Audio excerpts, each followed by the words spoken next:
La Fiat 500X est un modèle de crossover du constructeur automobile italien Fiat, vous le savez, lancée en 2014. Elle repose sur la plateforme technique du Jeep Renegade.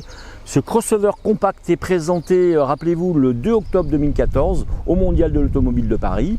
En 2018, le 500X est restylé et reçoit de nouvelles optiques à LED en remplacement des phares Xénon, inspirés de la nouvelle Fiat 500 et du Fiat 124 Speeder. Dès 2021, Fiat complète la gamme d'une version découvrable façon 500C, le 500X Dolce Vita. En 2022, elle bénéficie d'un léger restylage. Voyons ce qu'il en est aujourd'hui.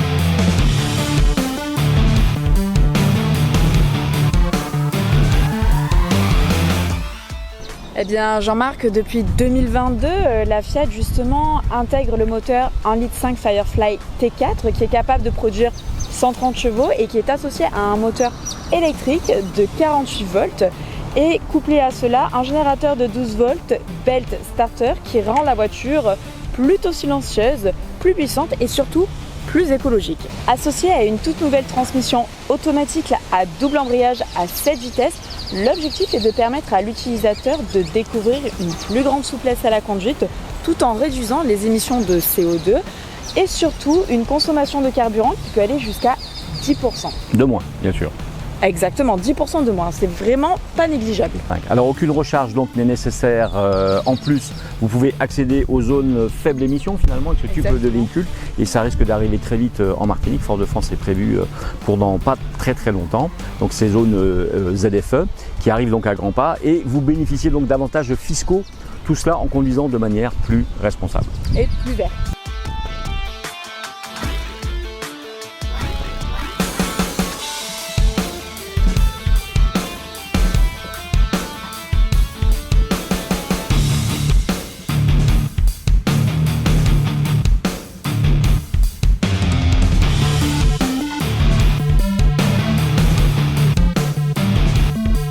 Donc Jean-Marc, on l'a bien vu sur cette Fiat 500X, c'est par cet aspect que tout se joue. Cette version sport de la Fiat avec 1,5 litre turbo se veut d'entrée bien plus agressif que la classique 500X avec notamment une hauteur de caisse rabaissée de 13 mm.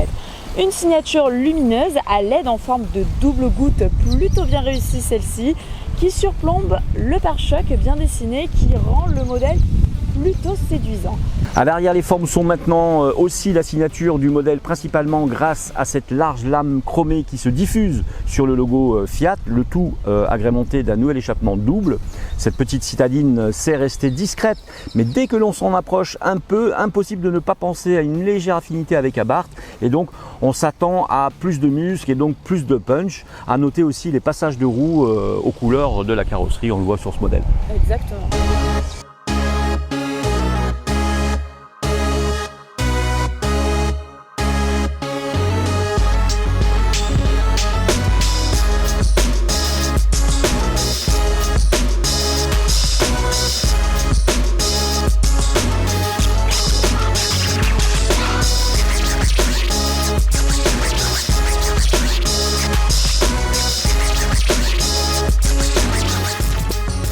Côté communication, la Fiat 500X Sport aligne un écran tactile de 7 pouces, plus petit que sur la version toute électrique, et 2 prises USB qui permettent de connecter des appareils sous la console centrale. Alors tu as remarqué qu'on a un petit collègue de travail qui vient, oui, c'est un chien, c'est un petit copain, il aime bien la 500X lui aussi. Bon voilà, donc il est avec nous. Alors l'espace à bord est plutôt bien pensé avec une série de rangements bien placés et les places à l'arrière justement permettent à 3 personnes de voyager correctement.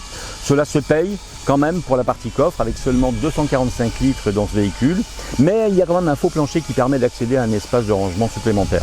La voiture est globalement confortable avec la petite touche sportive, eh bien elle permet de se différencier finalement sur ce marché martiniquais qui est quand même petit et d'en avoir un peu plus que sur la version classique.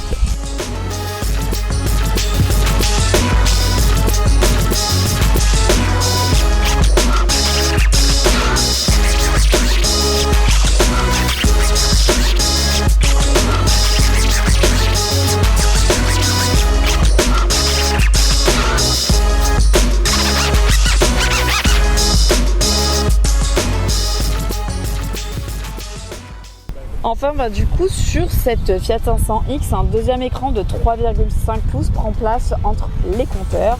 Celui-ci est personnalisable via les commandes au volant afin d'afficher les informations de son choix. Il est possible d'afficher la vitesse au format numérique ou, très pratique, également un rappel du GPS lorsque le passager utilise l'écran principal par exemple. Le millésime 2022 de la Fiat 500X est proposé avec 3 motorisations différentes. L'essence 1 litre Firefly Turbo T3 de 120 chevaux, le diesel 1 litre 6 Multijet de 130 chevaux et le 4 cylindres 1 litre 5 Firefly hybride de 130 chevaux qui nous intéresse aujourd'hui. Il développe un couple maximum de 240 Nm à 1500 tours minute et est le seul de la gamme à être associé à une boîte automatique à 7 rapports. On y reviendra sur cette boîte.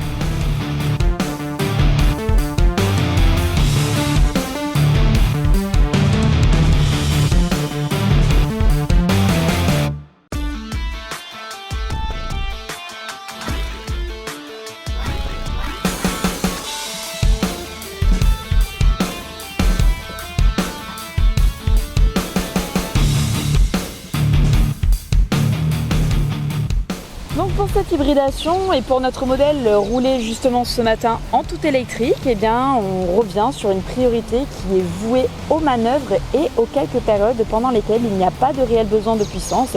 Le moteur thermique est donc très vite en action dès la sollicitation de la pédale dédiée. L'hybridation a donc deux intérêts. Limiter le malus avec des émissions de CO2, WLTP comprises entre 129 et 145 grammes par kilomètre, soit environ 75 € de malus avec le premier niveau de finition de base de la Fiat 500X Sport. Et justement, cette Fiat 500X Sport 1.5 turbo de notre essai offre de nombreuses aides à la conduite, fournit deux séries comme l'avertisseur de franchissement de ligne, la reconnaissance des panneaux, les projecteurs full LED, le détecteur d'angle mort, le freinage automatique d'urgence, l'aide au stationnement arrière, la climatisation automatique ou encore la navigation avec l'écran 7 pouces.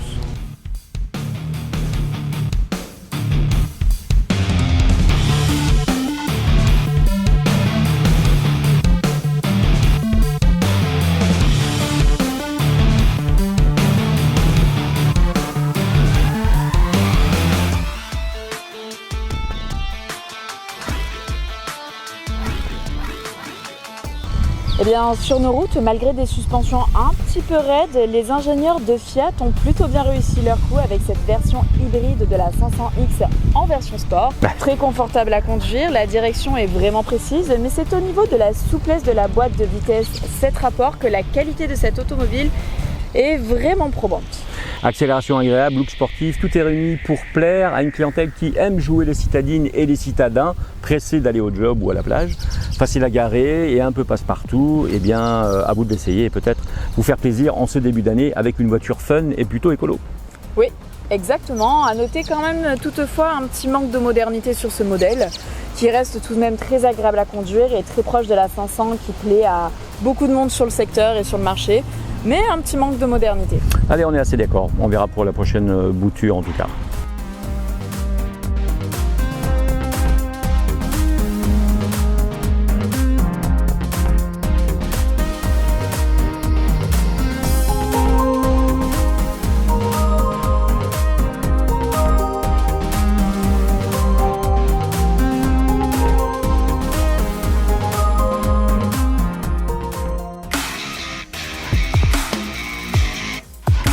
Eh bien, c'est la fin de cet essai, Andrea, et pour ma part, vous me retrouvez tous les matins, du lundi au vendredi, sur Maxi Martinique, sur 107.1 et 107.3 FM pour l'Instant Auto. Exactement. On brosse l'actualité du monde automobile d'ici et d'ailleurs.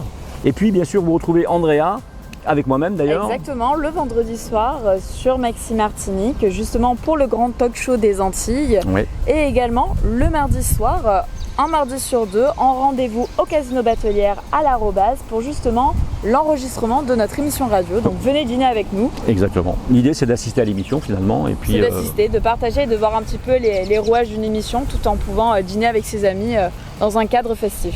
Alors rendez-vous donc mardi prochain, le 23 janvier, et puis rendez-vous donc comme je vous l'ai dit dans l'Instant Auto tous les matins sur Maxi Martinique. À très vite pour un nouvel essai, Andrea. À bientôt avec gtmac.fr.